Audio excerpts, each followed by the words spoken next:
Welcome to Koala Gardens. This video is a little bit special because it's being released as a YouTube premiere, and what that means is that I'm sitting here watching this live and getting to chat by YouTube text chat to everybody else that got to be here and watch it live.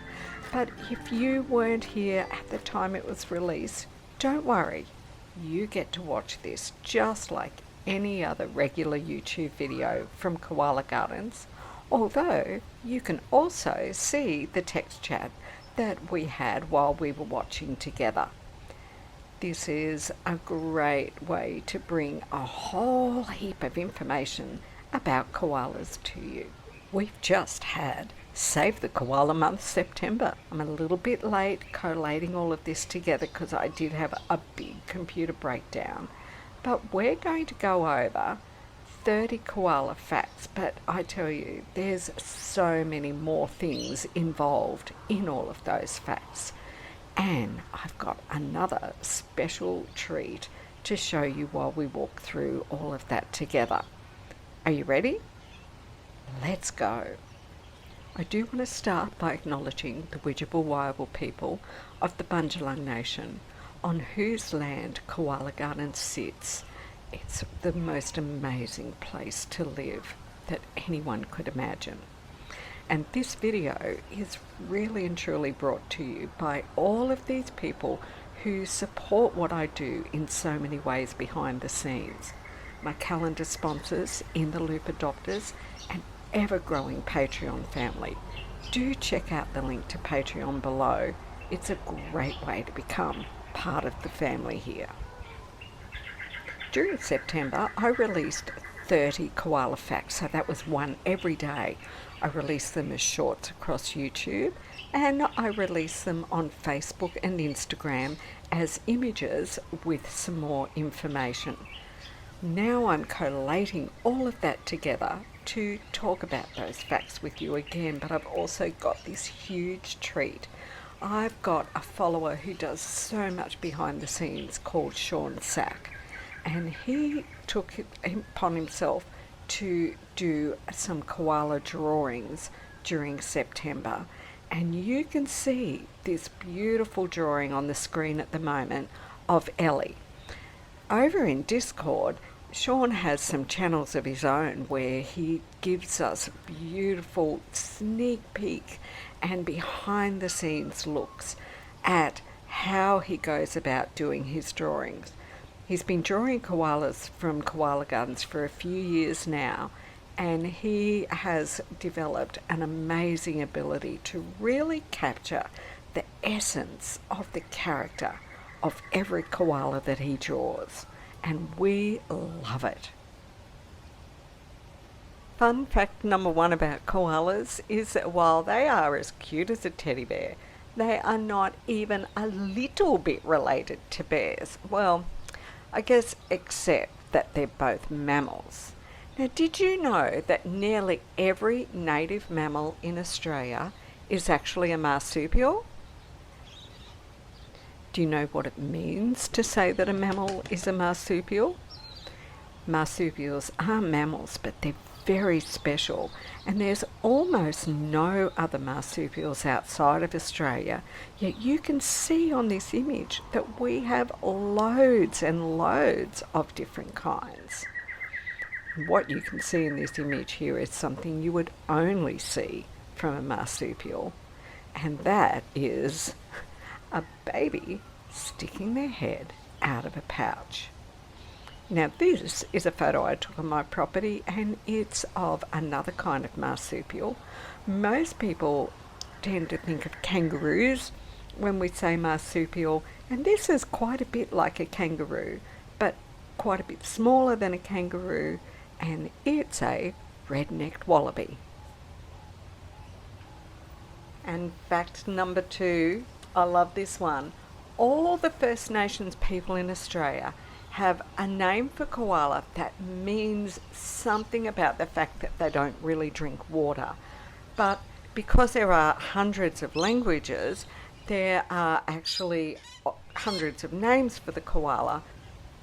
I live on Bundjalung land, and the name for the koala here is Burrabi. I love that name. Some of the other names are Kolo, Kolu, Kula, Kola, Kubo, Kula, and Keola. Interesting, isn't it? Not all of them sound like the Bundjalung word for koala here. When you look at this map of Australia, you get a bit of an idea of just how many nations and peoples were settled in Australia before it was invaded by white men. Each one of those nations, and usually each one of those peoples, had their own language, and a lot of those languages were then further changed, just depending on exactly where you were, into different dialects. So it's not ever really correct to say, oh, this is the Aboriginal word for something, because there were so many different languages. This fun fact is maybe not as much fun. So around 250 or so years ago, there were huge, dense forests covering the east coast of Australia, made up of trees 30, 40, even more metres in height. The canopies of these amazing forests just were teeming with millions and millions of koalas. They tended that dense canopy by eating huge amounts of leaf, which reduced the fire risk for the forest. Can you even begin to imagine seeing koalas in such numbers? There are still some areas of Australia that are covered in dense forests. We're looking at some right now, photos that I took from the window of a plane flying through New South Wales. But these particular forests that we're looking at are not really koala habitat forests. Koalas need their own very special particular type of forest to live in, and those forests grow in particular areas of Australia, not just everywhere. It is great to see that there are still some large areas of forest, and a lot of the reason for that is because there's not enough water in those areas for it to be practical for humans to start ripping those forests down and settle in those areas. Of course, it's not common that we would see this many koalas in one tree at all in New South Wales.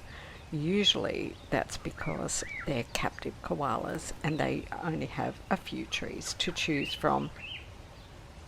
Let's take a little break and have a look at another one of the fantastic drawings that Sean's done. You can see that there's a lot of detail that Sean puts into capturing all of the different shades of grey that we see in a koala and the shadows. But what I love is how well he's got the facial shape of Valentine there, and even the expression on his face as he's sitting in that tree and looking up into the canopy. And this is one of my favourite facts. I just have, from early childhood, I have been amazed by this fact. Fun fact number 4. At the time of being born, a baby koala is about the size of a jelly bean. And you know what? They look a bit like a pink jelly bean as well. Marsupials are just marvellously amazing. Instead of a long pregnancy where an umbilical cord develops to support the fetus, the tiny little pink joey is born after just 35 days. Now, if you look at these illustrations that I made, that's the size of a joey against a jelly bean. And that illustration is one that I've drawn, and that represents Joey inside the pouch, fused to mum's teat and drinking milk. Now, if we were to look at a human embryo at around the time that the umbilical cord develops and that embryo becomes a fetus, they're also about the size of a jelly bean. So you can see some mammalian similarities that are happening here when you see the stage Joey is at when it's born, and instead of that umbilical cord, Joey is basically drip fed very rich milk from mum directly into their mouth and nurtured and kept warm and safe inside a pouch. Like, really, how amazing is that? It is just like ridiculously amazing. I don't think it would surprise any of you listening to me to know that right from some of my youngest childhood memories, I have been fascinated with animals. And the thing is, I grew up seeing these particular animals that we're looking at here, like kangaroos, possums, wombats, as being just the normal, regular animals. It took me quite a long time to realise how incredibly different the Australian marsupials are to most of the mammals all around the rest of the world. I hope I never lose that childlike fascination.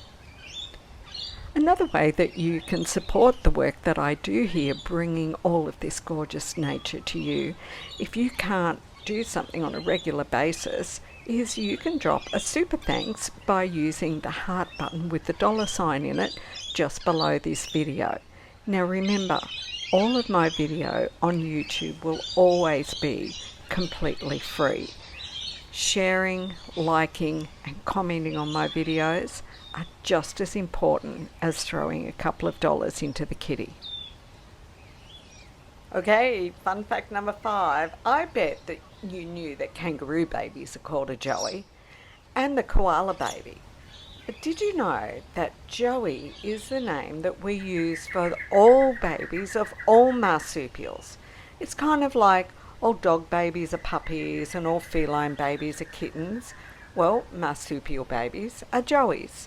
So that means that all joeys are born as little jelly beans and develop inside a mum's pouch drinking milk. Fascinating, isn't it? Pregnancy of a regular mammal is pretty amazing in itself, but that whole journey that a joey goes through, being born tiny and crawling into a pouch, oh, I just love it. Now, let's have another look at some more of Sean's drawings for September. Elmo was our gorgeous youngster that was born to Ellie here last year. He's still hanging around, and I just love the way Sean has captured that real essence of Elmo's character in his facial expressions and in his posture. Did you know that different koalas tend to sit in different postures that kind of make it partly easy for me to identify them once I get to know them fairly well? Ooh, that's kind of like you just got an extra bonus koala fact. Fact number 6. So that little pink jelly bean grows quite rapidly inside Mum's pouch. At first, the teat has swollen so much that Joey can't even let go, which means Joey can't lose hold of that teat or fall out of the pouch. But as Joey grows and develops fur, eyes, ears, and even strength, Joey reaches a stage where they can let go of the teat and wriggle about and then find the teat again. Now, Joey lives this way for around 6 months, never fully coming out, but sometimes they do peek out, or we see hands or feet or little faces hanging out, but they stay in there quite safe and secure for that 6 months. If you've been watching my video for very long, then you'll know that whenever there's new joeys in pouches, I spend a lot of my time out there stalking koalas, just hoping for a little glimpse of a hand or a foot like this one. Fact number 7 is one of the hugest miracles of nature and koalas, which is that because koalas live high up in the trees, in order for Joey to get the beneficial bacteria they need to be able to begin starting to eat and digest those tough eucalyptus leaves for the first time, Mum produces a special gooey mixture called pap. Now, that's full of all of these bacteria, and it actually comes directly from her cecum down to Joey. So it's not quite actual koala poo, it's a porridgey substance. You can see in these images Joey hanging their head out of the pouch in order to be able to eat some pap. It is honestly the most amazing thing to see. On the one hand, it's kind of like ooey gooey, but Joey has no idea of any of that, and Joey's digestive system simply tells Joey, eat it, this is what you need. And they actually end up in quite a mess. Anybody got a washcloth? We have a few different names that we give to koala young depending on the stage they're at. So they start as being a pinky, and then as they get fur they become pouch young. When they first come out and spend most of their time sitting in mum's lap, we call them front young.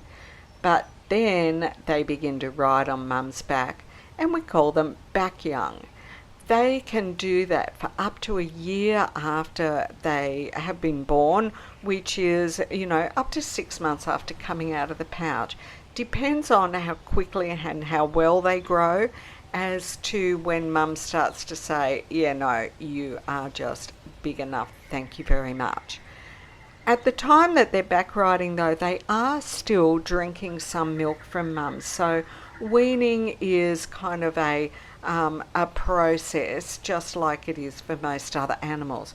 You can see here, that is Hope having a drink from mum's pouch. Even though he's way too big to fit in the pouch, he's even too big to really be being carried on her back very much.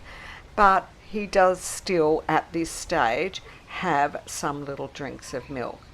Now, that Joey is wriggling about in the pouch, and it does not look comfortable, does it? As they become more and more independent, we might still be calling them back young, but quite often we'll see when they're sleeping that they are not sitting in mum's lap or on mum's back. They'll still be drinking some milk, but it's not too long before they're going to become completely independent of their mum. Now it's time for another of the fantastic drawings from Sean. This one is Astra.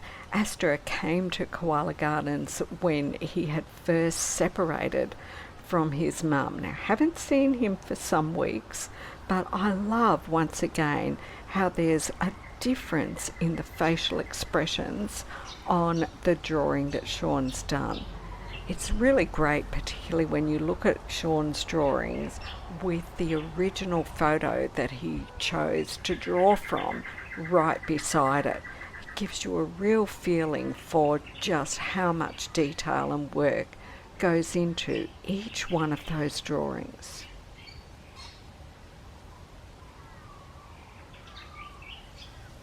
Amazing fun fact number 9 is that koalas can analyse the composition of every leaf through their amazing sense of smell and taste. They do it mostly through their nose, but the ridges on their tongues and hard palate increase the surface area, assisting them to collect all the information that they need. We call these ridges rugae.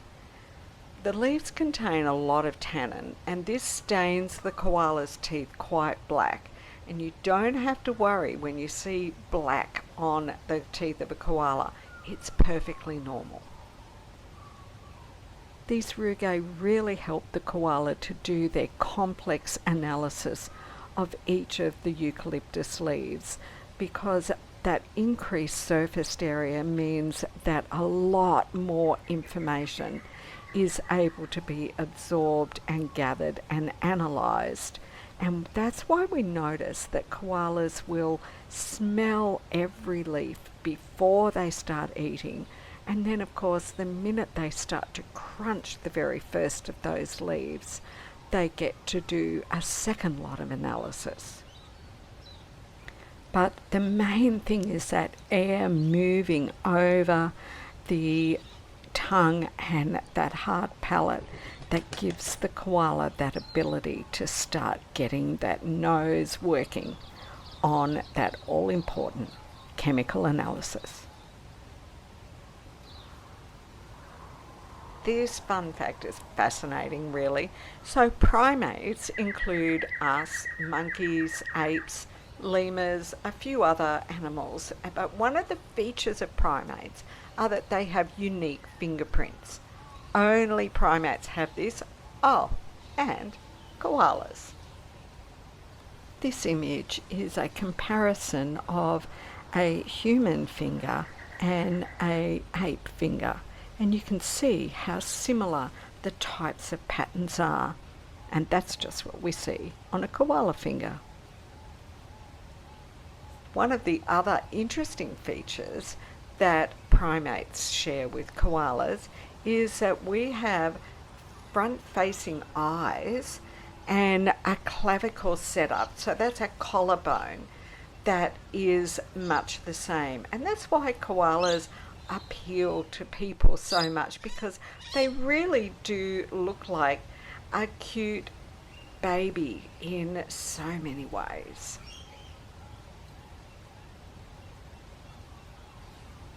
And I bet every one of you already knew fun fact number 11, which is that koalas have 2 opposable thumbs on each hand. So they have 3 fingers and 2 thumbs, which means they still have 5 digits on their hands. These thumbs really assist them in climbing, as does another feature of the koala hand. With the 2 thumbs, they're able to achieve a stronger and more balanced grip on the wider trunks and even the thinner branches. I wonder if you know what the other hand feature is that helps make climbing easier. Of course, you won't have to wait too long. We will talk about that feature in another fact a little bit down the line. But before we move on to the next fun fact, let's have a look at another of the gorgeous September drawings that Sean Sack did.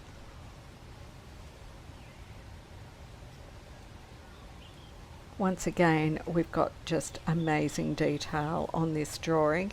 Our beautiful boy Hope, who emerged from the pouch here on the property at Koala Gardens, characterized so well by those big ears, and he's got that lovely facial expression.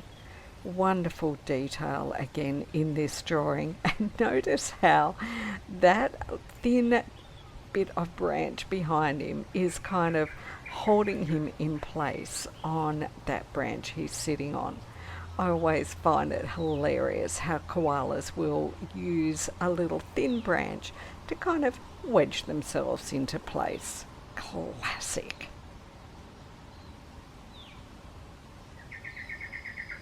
And now when we look at the koala foot, it's even more amazing because koalas also have 1 thumb on each foot. So we could pretty much say that koalas are all thumbs because they've got 6 thumbs altogether, and this really gives them a big advantage in the treetops, as they can hold onto the branches with their feet alone and use their hands to gather bunches of leaves to their mouth. Notice that the foot thumb is the only digit on the koala that has no claw. I do admit that when it comes to koalas, I do have a little bit of a foot fetish. You can clearly see the fingerprint markings on the thumb on this foot too. Just look at how the thumbs on those feet allow Grace, that was Grace when she was a little tiny one, to grip those branches while she feeds.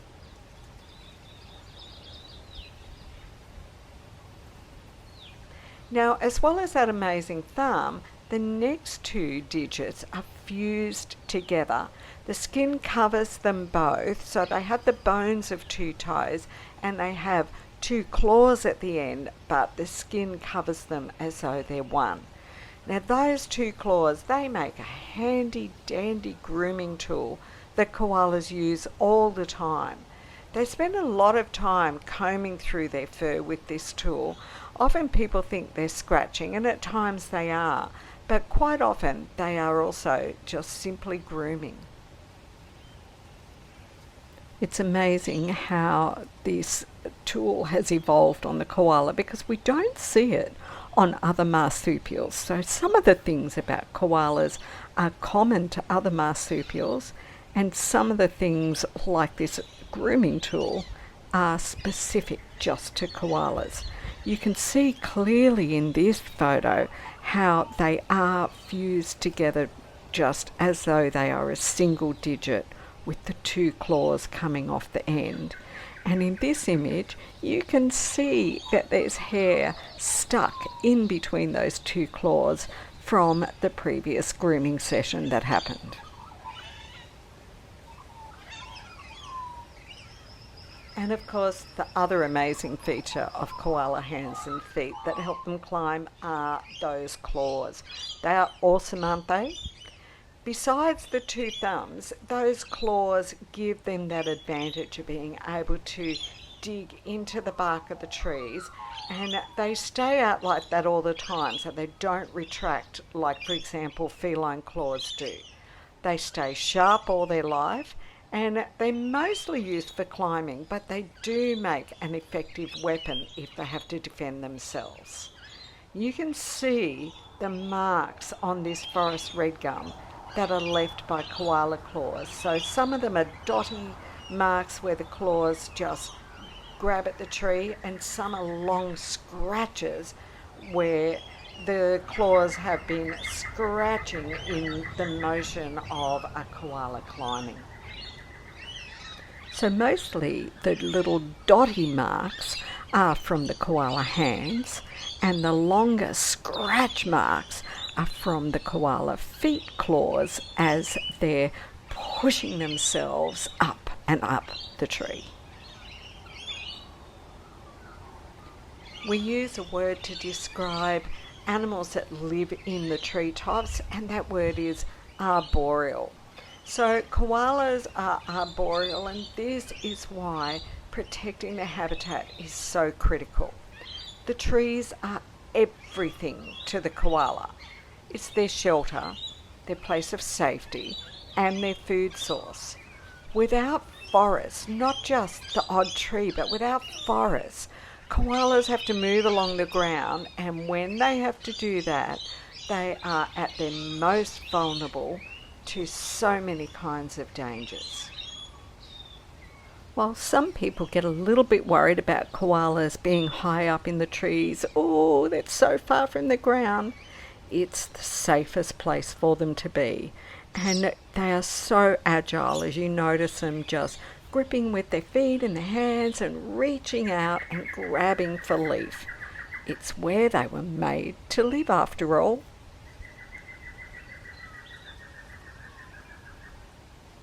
Fun fact number 16. While those amazing hands and feet help the koala grip and get a hold of leaf, did you know that it's actually the koala arms that do way more work than their legs when it comes to climbing? A healthy koala has large arms and super strong shoulders, and they use those arms to propel themselves up the trunk. Their legs really just give stability and a little bit extra push. It's another reason those claws are so important, because as they move through the trees, they need those claws to hold on, and of course, all those extra thumbs are pretty handy dandy too. I particularly like this drawing of Sean's of our gorgeous girl Egwene. Just look at how well he's captured that expression on her face and the shape of her face, all of her characteristics, including, of course, her huge ears that was such a hallmark of how gorgeous she is. The way that she's sitting with her legs all the way up the branch of that tree. Another fantastic image result, Sean.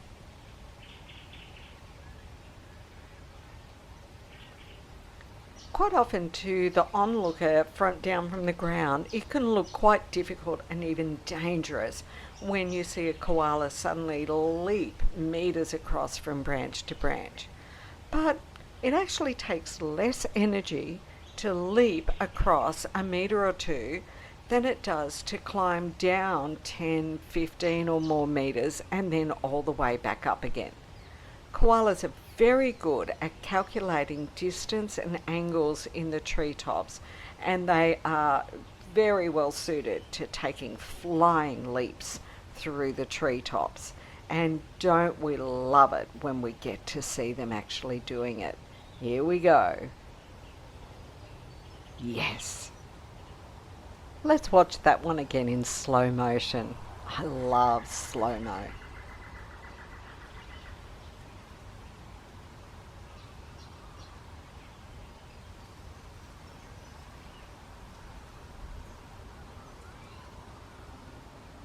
And fun fact number 18. It's a good number for it because 18 or more hours is the amount of time a koala spends sleeping or at least resting with their eyes closed every day. They don't always sleep really deeply, often they're just snoozing. Now, koalas are considered nocturnal, but really their awake and sleep times each day are dictated by their stomachs.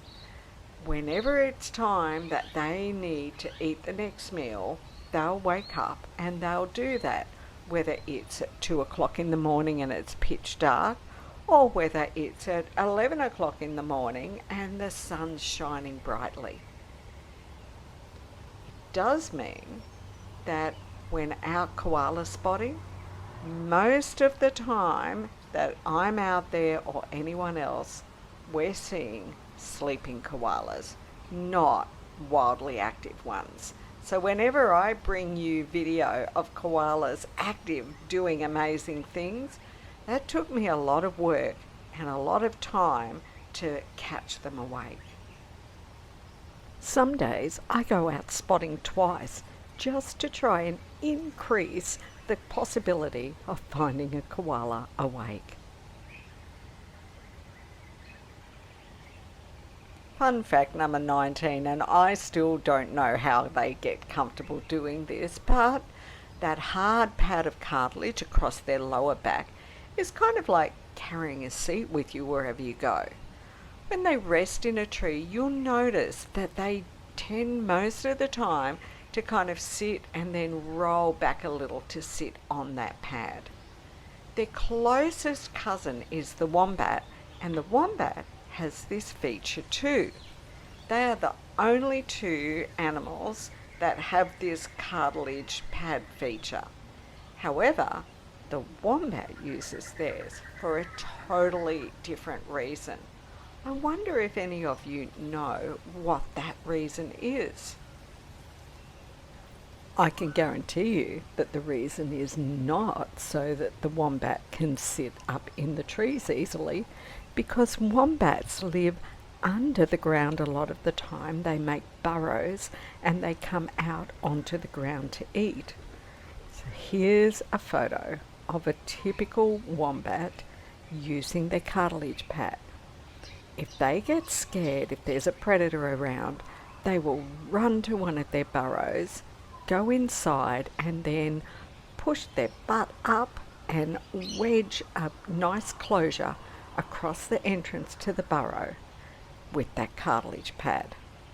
How different is that to what the koala uses it for? The sinus cavities on the koala are really amazing, and this gives us our fun fact number 20. They extend up above the nose, between the eyes, up into the back of the head. And this allows the koala to use their nose like a chemical laboratory, testing the makeup of every leaf. Now, eucalyptols are the poisonous substance that's in the eucalyptus leaves, and it would kill us and nearly every other mammal if we were to eat them. Another amazing thing about those big sinus cavities is that helps them when they bellow to make that resonating sort of noise. Now, the eucalyptol content of leaves can change during different weather conditions, seasons, soil conditions, and even the genetic makeups of individual trees. So koalas are always smelling and checking before they eat, even when they know a tree already. Now that you know this fact, you start watching my videos when you see a koala eating, and you'll start to realize that, hey, they really do. I see them smelling the different areas before they start eating every time. Haha, fun fact number 21, those boys. They have this gland in the middle of their chest, and it produces a sticky, oily secretion that stains the area brown over time. It has a musky smell that is quite unique to koalas. The koala rubs its chest onto the tree trunks, leaving an oily stamp of ownership. And this stamp tells every other koala that comes near many things about the koala that left it, including how big they are, how often they come here, and when they were last here. It also contains pheromones that give a host of extra information beyond anything we can detect. Koalas recognize the smell of individual koalas that they know, and the bigger and stronger the alpha male koala is, the stronger the smell and the more pheromone information there is in that oil, and the longer it actually lasts when they rub it on the trees. They can also tell how old the smell is, and so they know if that koala was just here today rubbing that oil on, or if it's weeks old. Who needs a message board or bulletin board service when you can just leave smell messages everywhere you go and be perfectly understood? Fun fact number 22, as well as that smelly, oily scent marking that koalas use to mark the trees all around the property, they also bellow to mark their territory and announce their presence. The sound is rather amazing, and you can hear it now while I'm talking. That's a recording of Bullet actually bellowing on the property at night. They throw their head back and just bellow out, and it reverberates through the area.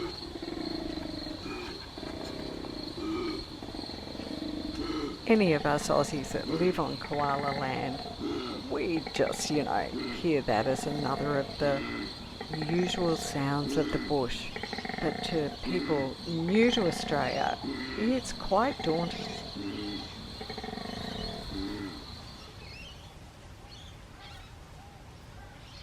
Okay, do you know how many leaves you could stuff into a tote bag that you take shopping? Koalas eat hundreds and hundreds of eucalyptus leaves every single day. They literally have to just stuff themselves full because there's not a lot of nutrition and there's very little calorie in these koala leaves. So they spend about an hour just munching leaves down and then off to sleep again. It's really quite a huge job even for them to eat that many leaves, and it wears them out. Sometimes when I'm watching and filming them eat, it makes my jaw hurt just at the thought of how much chewing they need to do. Time for another of the fantastic September koala drawings by Sean Sack. This one is Eddie. Eddie's quite young in this image, and you can see that he's a perfectly round ball shape, and Sean's captured that shape of him really well. That round little head, very round eyes because he was young in this photo, and then that lovely round belly shape. Just perfect. Eddie's become a young adult now. He's not quite fully mature, and it would be wonderful, wouldn't it, if he were to pop back through the property and give us a look at how big he is now. You know, I still get asked about this at times, but I can guarantee you've heard it stated here clearly now. It is a myth that koalas get drunk on the eucalyptus leaves. I mean, I know that sometimes they sure look like they've passed out drunk in the trees. They certainly sleep in some of the strangest positions, but the leaves don't contain any kind of alcohol or any kind of narcotic. So by the time they fill their stomach as much as they possibly can, they drape themselves in the branches to stay stable and sleep deeply in order to aid the digestion of those tough leaves. I also believe that they quite often will literally drape themselves into the branches of the trees because it will help them stay more stable, particularly if a bit of a wind comes up. It's a strategy, not a pass out from too much to drink.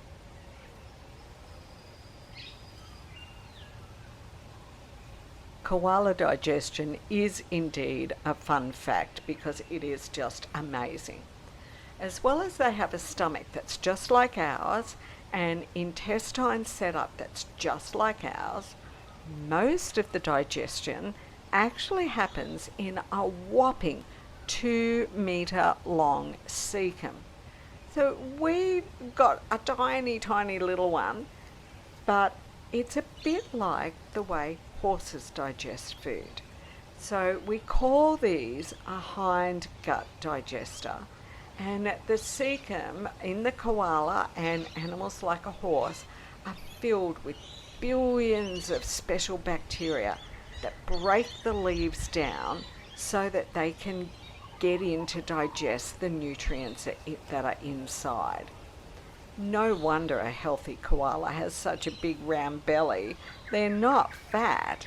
They've got an extra 2 meters of digesting organs inside there. So you can see it here in these diagrams how different their setup is. Because we don't even use the cecum, it's called an appendix for us, and you can see in that diagram how teeny tiny it is compared to this one, which is the koala's cecum with all the other internal organs. So you can see that the leaf goes into the stomach through the small intestine, then it goes into the cecum, and it kind of goes in and then back out again and down into the colon.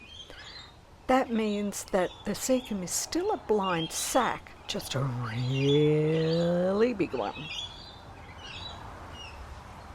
And that brings us to fact number 26, and we've been talking about this as we've led up to this, that koalas need to sleep and nap so that they can actually digest those tough leaves.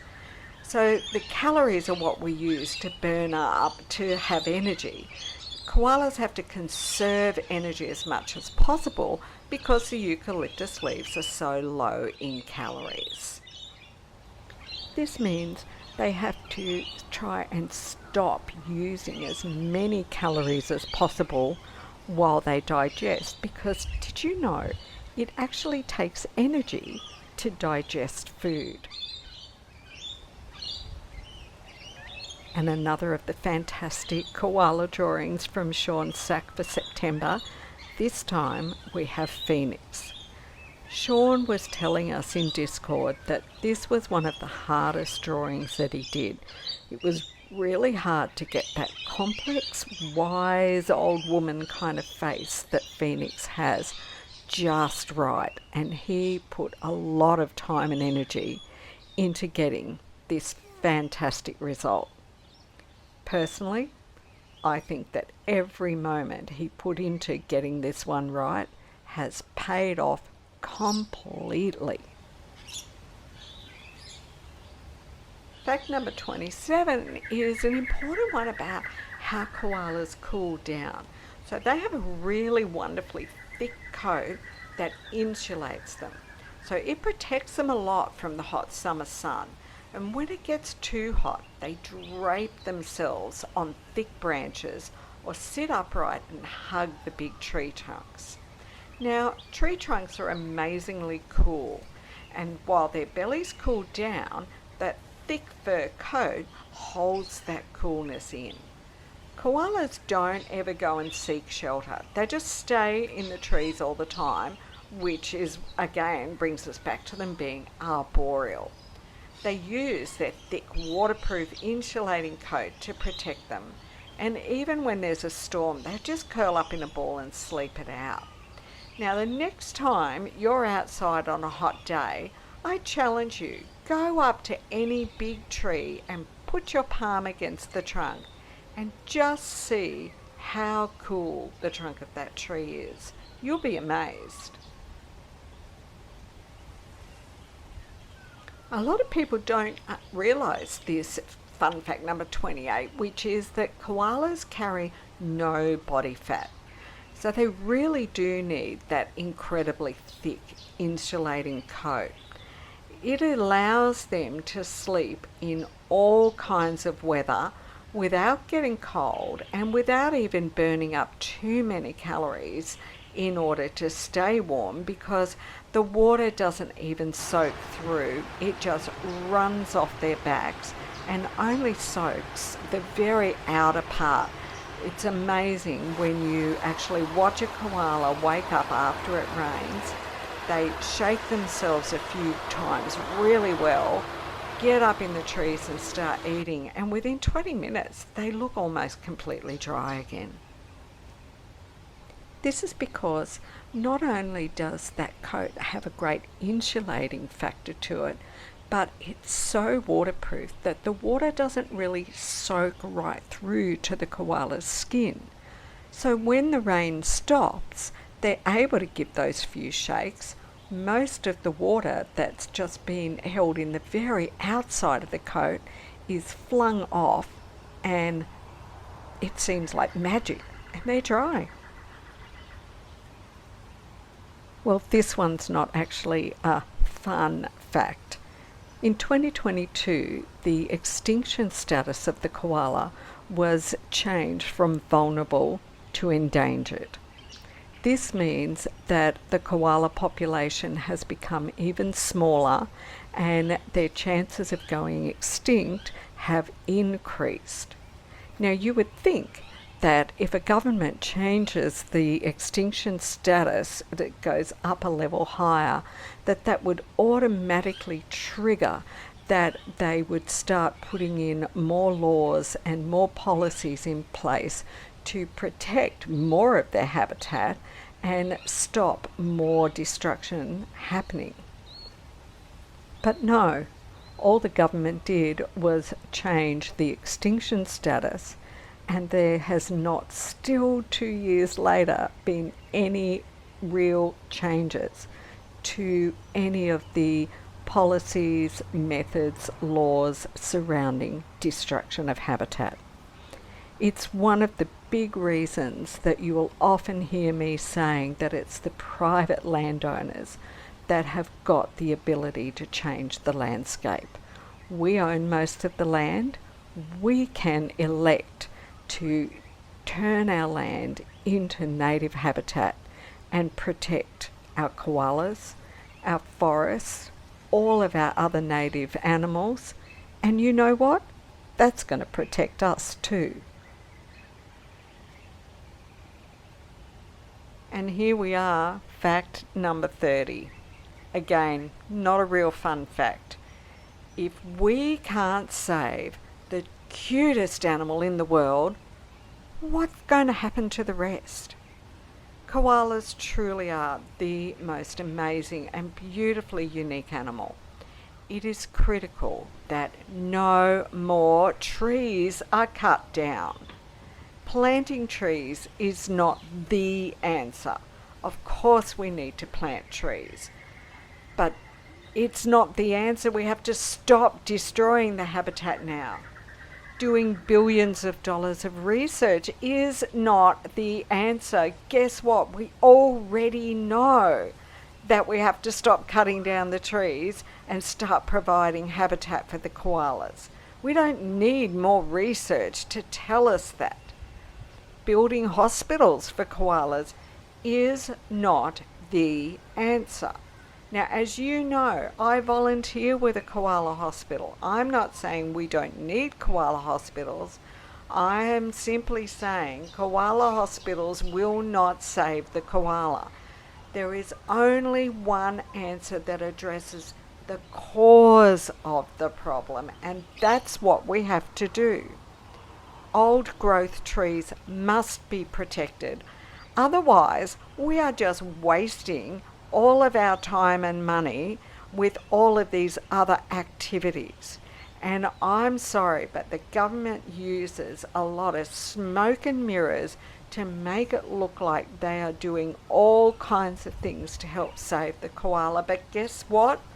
They are allowing their habitat to be destroyed every single day. So they are lying to you all, and anyone who gets excited when they see cute photos of people holding koalas and treating them and doing things for them are actually being lied to and are fooling themselves that that is the answer. We must see more land being given back to our wildlife, to creating forests, and it's not just for the koalas. It's for all of the other wildlife here in Australia, and it's for the planet. Wake up, everybody. If we lose our forests, we lose our planet, and we lose in the end. Mother Nature will win out, but there may be no koalas, and there may not even be any humans. And on that happy note, guess what? You have made it to the end of yet another Koala Gardens video. I have been thrilled to create this video, and another huge thank you to Sean for the beautiful work that he has done. Let's look at his last image as we close out. Thank you to everyone who's attended this premiere in chat. It's been fantastic watching this with you all. What a great experience that has been. And while we're looking at Sean's last image, would you make sure you've smashed that like button and write in the comments below, not in the live chat, but when we finish, write in the comments below, stop cutting their trees. I think that Bullet is a great ambassador for that message. He gave us so many years of his life as we watched him navigating through the Koala Gardens property, in and out as he moved through the landscape, and he will never be forgotten. Thank you so much, Sean, for the wonderful work that you did with those drawings for us for September 2024. Make sure that you have subscribed to Koala Gardens and keep watching, because there is loads more fantastic koala video coming your way. Another way that you can help the work that I'm doing to try and save koalas is if you're looking for anything that you might need or a gift for someone, hop over to my Redbubble shop and just check out all the designs on all the different types of items.